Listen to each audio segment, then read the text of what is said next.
And welcome to another in a series of interviews, the hard facts about soft skills for HR professionals. As many of you know, I'm Linda Katz-Wilner, and I'm the founder and director of Successfully Speaking. And I started this series about 2 years ago because there's so much information that I do a lot of work with HR professionals, and there's so much information that we can share with each other. And I focus a lot on communication and soft skills. So it's a great opportunity for me to share information with my colleagues and interview some experts in the field. So as we get started, if everybody could first close their cameras and mute their mics, and we will be opening it up soon. We certainly want you to sign in, write in information and questions that you have in the chat room. We will be addressing them. But I do want to welcome Kimberly Prescott, who I'm honored to have as part of this series. Kimberly Prescott is going to talk about remote work, adapting to the new face of work, which certainly is new during these changing times. Kimberly is the president of her company, Prescott HR, and I'd like to welcome you, Kimberly. Thank you so much for joining us today. Thank you. Thank you very much, Linda. Sure. And why don't we start, Kimberly, and let me give you an idea of how we want to run this next 45 minutes to an hour. We plan on approximately a half hour of interview and questions, and then we also want to include breakout groups. So there's so much to talk about in this area. We want to have everybody a chance to ask questions, talk, give their creative ideas, and so that will be part of what we're doing during this time. We will be done at 12:45 because I know so many of you have other calls on the hour. We want to give you time, but Kimberly and I will be here for until 1 o'clock if anybody wants to stay for questions. So again, everybody else, if they can close their cameras, and I'm going to actually stop sharing this screen now that everybody knows where they are so they can see us better. And Kimberly, why don't we start with telling us a little bit, I know you're an HR professional, as most of the people in the audience are today. How did you get to where you are today with your company? Sure. Well, I started my career in corporate and spent several years there. HR is the only career I've ever had. And ultimately, after I had my daughter about 10 years ago, I decided that corporate was more than I wanted. The travel, the pressure, just everything associated with working for a large corporate company. And I decided to work for a smaller company. And then from there, I decided, hey, I actually just like to fix things. I don't really want to stay in a company. I just want to fix things and get out. So that's how I ended up consulting. I didn't think initially I wanted a company, but then after I did it for a little while, I was like, hey, I think I like this. So that's how I got here. Oh, that's great. And I know besides just your company, you've had a lot of other positions. I know you through the Howard County Human Resource Association. I think that's where I first met you several years ago. And you're on some boards, is that correct? Yes, I am. I'm pretty active in the community. So I'm the past president of the Howard County Human Resources Society, which is a chapter of SHRM. I'm currently the vice chair of the Howard County Community Foundation Board, and I am also on the board of Leadership Howard County as a general board member. I do sit on a few committees on other boards, but those are my board positions right now. I'm trying to keep it that way for right now. I have enough on my plate. Right. Get some control of all the different opportunities you have and things that you're doing. I think the best way to start this, we talked about this before today, is let's just poll the audience to just get some sense as to who is here today. And what I'd like to do is just go to our first question here, and I'm going to launch the polling. Let's see here. Give me 1 second here. Okay, so we have a poll here, assuming everybody can see, and we want to know what percentage of your workforce has returned to the office, either full or part-time. And if everybody can post their comments, so we have a sense of where we all are in the workforce right now as far as returning. Just wait a few more moments as people sign in. Okay.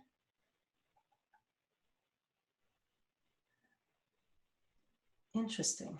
Nobody is middle of the road here. So I'm going to take about another 5 seconds and then I'll show everybody what the results are. Okay, let's take a look here. Okay. Kimberly, is this a surprise to you? No, it's not. Nope, it's not. These numbers look about where I expected them to be. Yeah. What I find interesting is that 18% of the people are saying that nobody has returned. And I'm assuming it's also the type of work, correct? Like essential workers obviously have gone, many of them have gone back to work or have worked throughout the pandemic. Yeah, absolutely. Okay. So let's try one more question just to get a sense where we are in this. And I know you thought this would be a really good question to ask. So the question is, did you get feedback, if you're an HR professional or owner of a company, did you get feedback from your employees about their comfort level as far as returning to the workplace? And let's see how, okay, so far it's pretty even.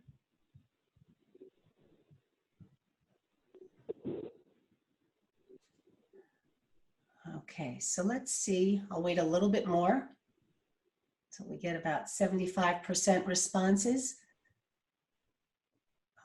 Okay, all right. So I'll share the results with this. Now, Kimberly, what do you think of those responses? Does that resonate with you, what you're hearing out there? Yeah, I guess I thought that probably maybe a few more organizations would have asked, but potentially the business doesn't allow that. I don't know. But yeah, I thought that more companies would have at least asked the comfort level. Yeah. And this is a great opportunity. I'm sorry, we see the results. I thought somebody just asked if you could see it. Can everybody see the results? Okay, Yeah, somebody maybe on an iPad or a phone. Sometimes you don't have you can't see everybody. I know Linda Martin's having trouble here. Linda, I'm not sure why, but it's 60% yes, they consulted people, and 40% said no. Linda, that's the last poll, so you're okay. So let's talk a little bit about this. As far as what do you think, Kimberly, the hybrid workplace is going to look like? Yeah, so in speaking with my clients and really having conversations, it seems that, especially even when you look at the poll numbers that we just got, that many organizations are leaning toward allowing individuals to work from home as much as possible if the role allows it. And I think that there are some organizations that are saying, well, if people are comfortable coming into the office, then they can come in on a staggered schedule. We're not requiring it, because you never know what people are dealing with. You don't know if people just need to get out of the house to get a break from their from their kids. If they just want to not be inside their house, which is where I've been. I've found my backyard to be something I just discovered recently.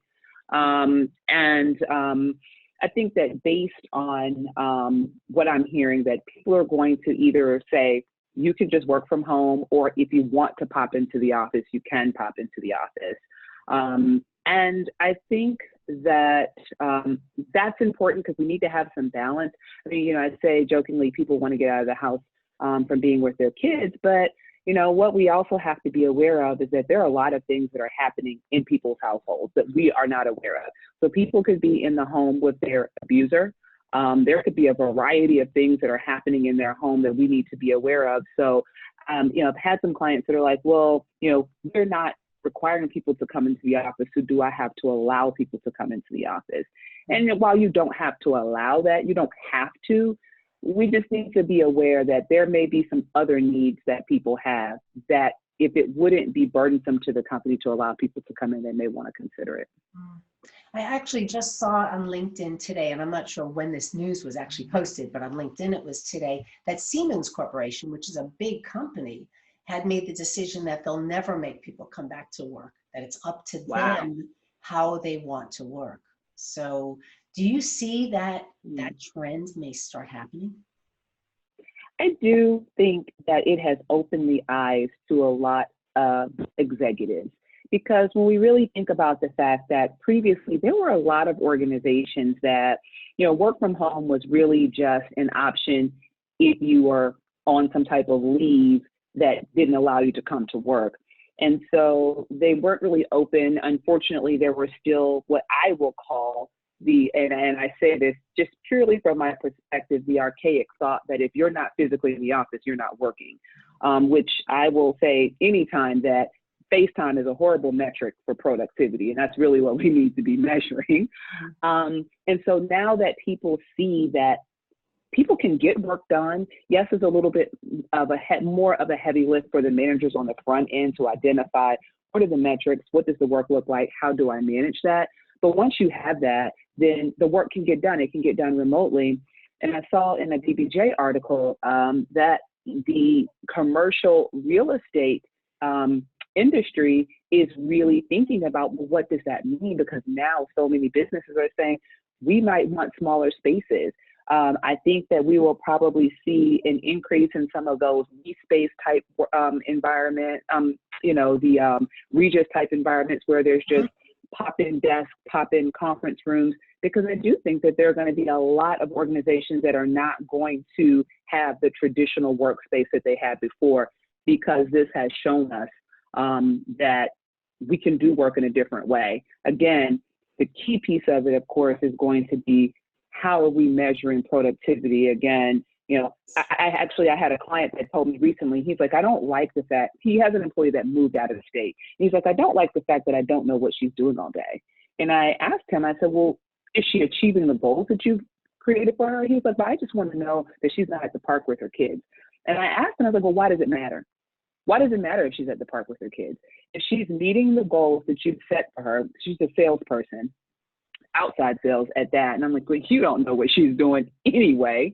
But what difference does it make if she's at the park with her kids, if she's making a number of phone calls, bringing in the amount of accounts that you requested? It doesn't matter. And I think a little bit of it is control. And I will honestly say, as a business owner, I have control issues that I have to work through. And so I think a little bit of it is control and helping people to understand what control should look like versus what they're accustomed to, which is you be here at this time so I can see you and make sure that you're here at this time. I think that's going away. And you said something, Kimberly, that's interesting. You talked about some metrics to document productivity. Are there specific ones you recommend or guidelines? And even if people listening, if they have some suggestions, please feel free to type it in group chat, because I'm checking that as we talk. But Kimberly, what are some of your suggestions? Well, I think that goals and metrics are very organization specific and role specific. I will say this, that what I have found from my clients is that many of them didn't have really strong strategic planning in place prior to. So it was difficult to take those goals and everything that they created at strategic plan level and cascade it down into the organization and break it down into bite-sized pieces by role, because they didn't have that. So I think that it's going to be important for organizations to have a higher level strategic plan and build out from there the pieces that you need to cascade down to departments and then to individuals. And I'll say this, I think that there are a lot of organizations that are saying, well, how do I keep my culture and how do I make sure that people, understand what it means to work for this company in a remote environment? What I will tell you is that when people have line of sight to the strategy, that's what keeps them connected. It's not the building, it's not the company picnic and the t-shirts, it's line of sight to the vision. Those things complement that, but when they really see how the work that they do every day ties to the larger vision, that's where you're going to create the culture and really people being engaged in the work that they're doing. So it gets back to what I always like to think about, it's communication. It's how are you communicating that line of vision? Because if you're not, then people may not be on board with you. Interesting. And so I would just say with goals, it's really going to start at the top and cascading them down. It needs to be role specific and it needs to be organization specific, because everyone's contribution to the organization looks different.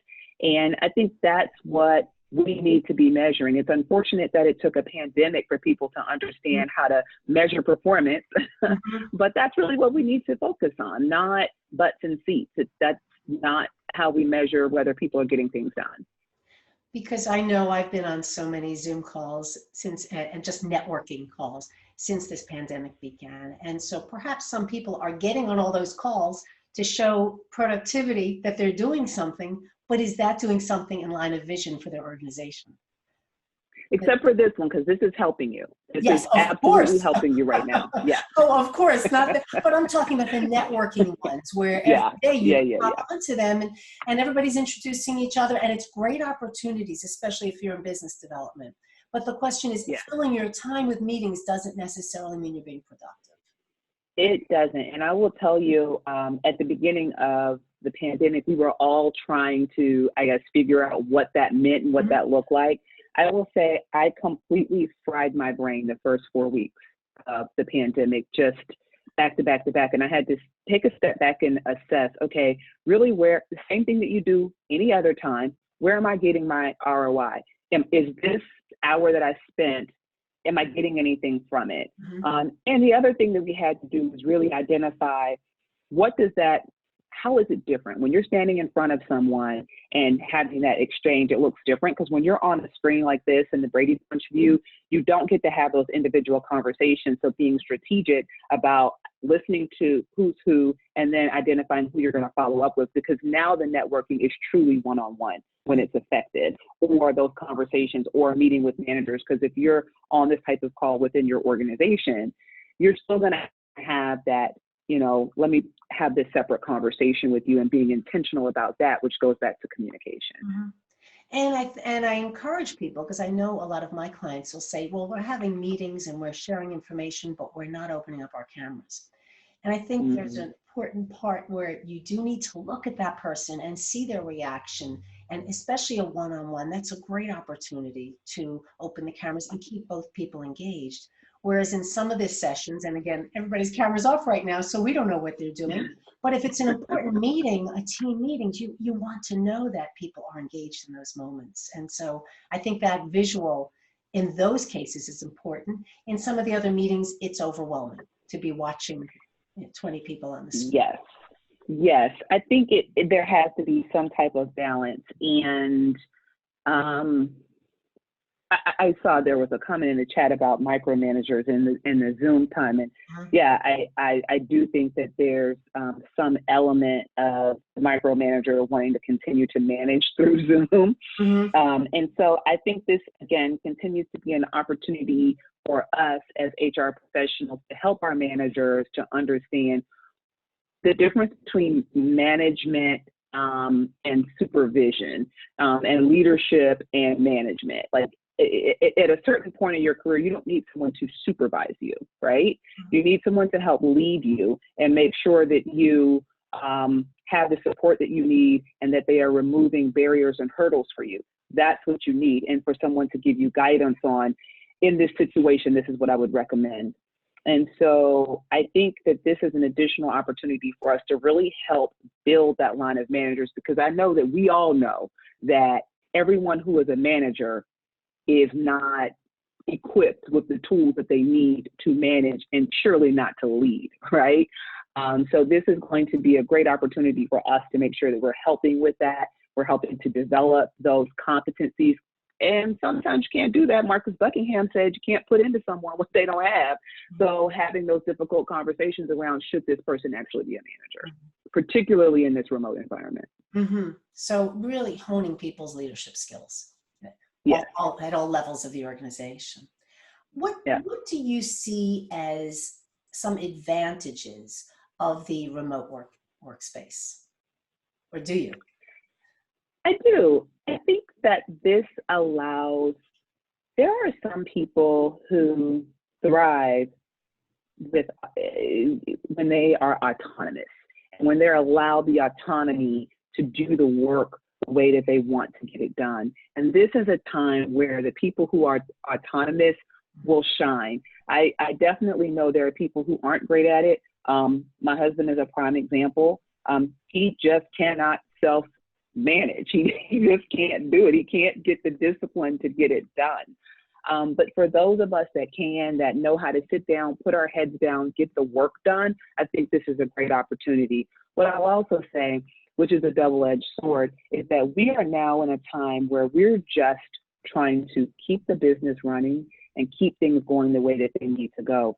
We're no longer in competition with each other for some of the things that we were in competition for when we were in the office, and, you know, who's the manager's favorite and who gets to, you know, sit here in the meeting, whose office is where. We don't have to worry about that stuff anymore. So I think we're back to basics on really how do we contribute to the organization and what do we bring to the organization from a larger perspective. I think some of the petty cattiness that goes on in the office, it's still there, but I don't think it's as much in the front and in the fore as it was before.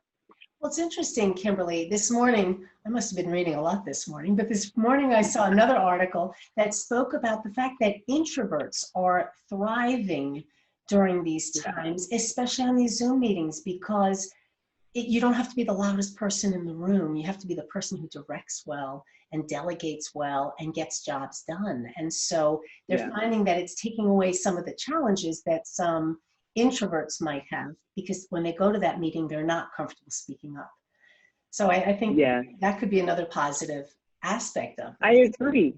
I agree. And I think to that point, there are, you know, when we are in face-to-face, like you said, it's the loudest person, it's the person who brings up the most ideas, and they're the ones that get the attention and are seen as the next person, you know, the heir apparent to the next role. And I think that similarly now, those introverts who are contributing as much to the organization as the people like me, the loudmouths in the meeting, they are going to get the type of attention that they need to get, because now it's really about the contribution and less about who's talking the most. So it's really, in some ways, it's leveling the playing field. It's an equalizer, absolutely. Mm-hmm. I think that it could be an equalizer if again, if all of the other things are in place that need to be in place, like proper metrics and, you know, outlining clear deliverables, it definitely could be an equalizer. So you keep mentioning the metrics, and I find this interesting because I've heard in some companies, maybe some of the tech companies, I have family members who are in that field, and they say that they don't get a limited number of vacation days. They don't get a limited number of days off.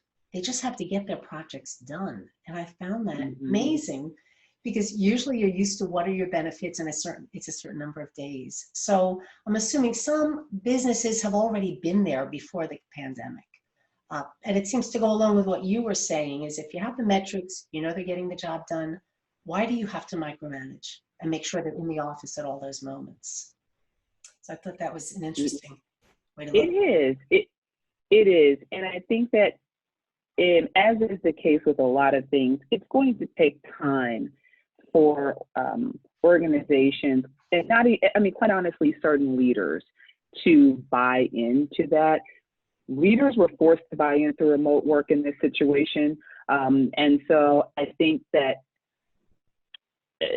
hopefully that we as HR professionals are able to, you know, continue to tell the success stories and talk about how this worked, what worked well with this, what we could tweak to make this continue to work well, so that when, I'll say when, I'm not going to say if, but when we come out on the other side of this, that we will be able to not have to do that hard sell on why we should continue to allow people to do this. Because the reality is that when people have had a year and a half of a taste of not having to be in the office every day, not have to have that commute, it is going to be a hard sell to tell people, oh yeah, start coming in here at 8 o'clock and stay till 5:30 every day. It's going to be a hard sell to the employees. And so when we think about the fact that there are going to be some organizations that are going to adapt to this and say, no problem, like the organization you were talking about that you read about that said, you know what, you don't ever have to come back to work if you don't want to. When you are competing for talent against those organizations, you're going to be in a situation where people have that choice, where I can come in if I want to, and I don't have to come in if I don't want to. Yeah, we're going to have to start preparing our leaders today for that talent war, because it's going to exist. Mm-hmm. And you can live any place you want to. So you can keep moving to the safest areas of the country and keep your job and keep moving. So that brings me to another challenge that's happening for parents and employers and everybody. And it's very current because some decisions have been made this week, I think as recently as yesterday, and that's the school system. So Yeah. now that the schools are saying that they're going to remain virtual in most of the counties in the Maryland area, how is that going to impact the workplace? And I know everybody listening says it is going to. The question is how, and what do we do Yeah. about Yeah, I think that this is such a new topic that it is going to be a conversation. And I am interested to know what conversations are happening in other organizations. I haven't had that conversation yet with my clients just because much of it is so new. Even though I did have a client that did reach out to talk about emergency family leave, EFML, under the FFCRA regarding school, but this person had the opportunity to telework, so it became a moot point. But I do know that with EFML expiring on December 31st, and right now, as far as Maryland is concerned, we're going to be remote through January 28th in some counties, but above and beyond that, they're only protected for 12 weeks. So what does that look like, right? And so I don't know. I don't know if DOL is going to come back and make some amendments. I have no idea because the national landscape looks very different than the local landscape around what they want for schools.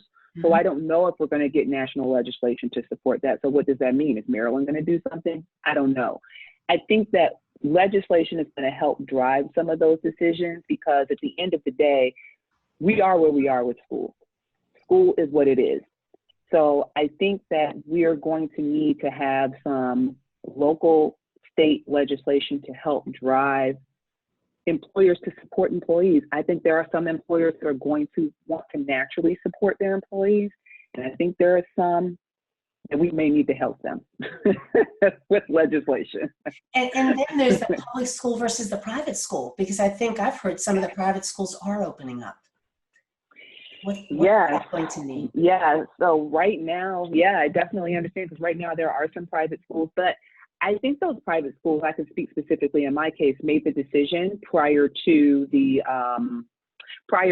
public schools. And so I think they're going to reconsider. So we'll see. But I think that employers are going to have to just make some decisions, keeping in mind that there are employers that are adapting. They are adapting. And so if you want to retain your employees and you want to attract good talent, you're going to have to make a decision about how you are going to support those employees, which, at this point is, flexible work schedules, it's remote work, it's staggered work, it could be work share, it could be a variety of things, but people are going to have to really create those solutions in their organizations to make sure that they are keeping the talent that they have and attract new talent. Right. And it's Eliane, I'm not sure if I'm saying her name right, but she said that many people, she's actually moving to Vermont from Maryland at the end of August and continuing the same job. And maybe that would not have happened had we not had COVID, and people can see that you can be just as productive wherever you are. Welcome back, everybody. Can you hear me? Lots of interesting, I don't know that there are answers, but lots of interesting thoughts about this. And certainly, this is a challenge. I was in the group, Dawn, you had a lot of interesting things to say about the challenges. I don't know, Dawn, if you want to unmute and summarize. There was so much you were saying, but what you see is the biggest issue. Well, as employers, we're still expecting employees to show up and do their job. We're still expecting that.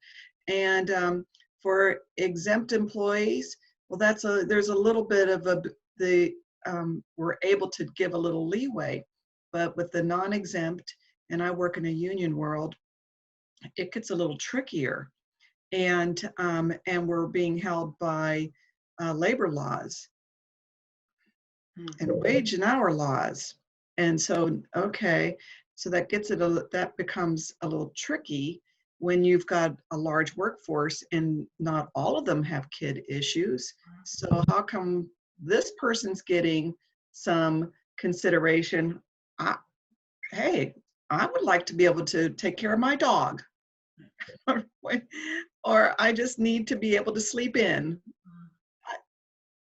It is tricky. I haven't been part of the discussions now that, the whole opening up the schools and closing the schools, and I haven't heard anything yet, but I definitely will leave this meeting with some curiosity to go and listen in to see what the conversations outside of my small world these days. And, Autumn, I don't know if Autumn is back in here because I don't see her, but she may. I'm sorry, I'm Audrey. My daughter's name is Autumn and I didn't realize, so I changed it. It's Audrey, that's me. Okay, because you made a comment that I thought this, do you want to make the comment or do you want me to read it, Audrey? Because you were talking about positions being eliminated, which is what I talked about last month. If you haven't been to our Hard Facts, you should check out that interview about. I will. But what were you saying about that? So I'm in different Facebook groups and I saw someone gave like a disclaimer or a heads up, or really more of a heads up. And they were saying that, they've been partnering with organizations. I think they're a consultant, and they're meeting with senior leaders and they're looking at elimination of positions.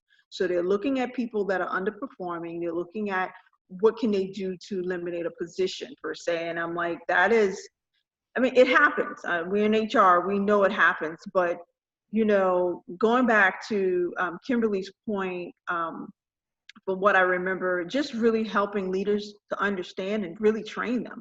Because sometimes I think the strongest leader to me is one that really ties into their, maybe I won't say weakest employee, but look at it from a personal development. There are people maybe underperforming, but do you know why? There's not only COVID, there are things that's going on that you really as a leader should be tapping into instead of looking at underperforming and a way you can get rid of them.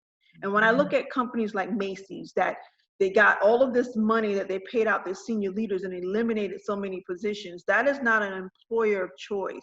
So just a little of what I shared in our group in our breakout, it was, employers should look at right now, how can they brand themselves to be an employer of choice? Why people should want to work with you. And COVID is now the pivotal moment for you to stand out as an employer. Not to, yes, there are times you may have to eliminate a position, all because you're trying to, for the survival of the company. But at the end of the day, what do you want your employees that stay to say about you? Are they ambassadors, or are they just, people that are negative, that are telling people why they shouldn't work there? And so that's kind of what I was taking from the elimination of positions, as well as how employers can look at branding themselves, post-COVID. Thanks for that. Audrey, not Autumn. Thank you.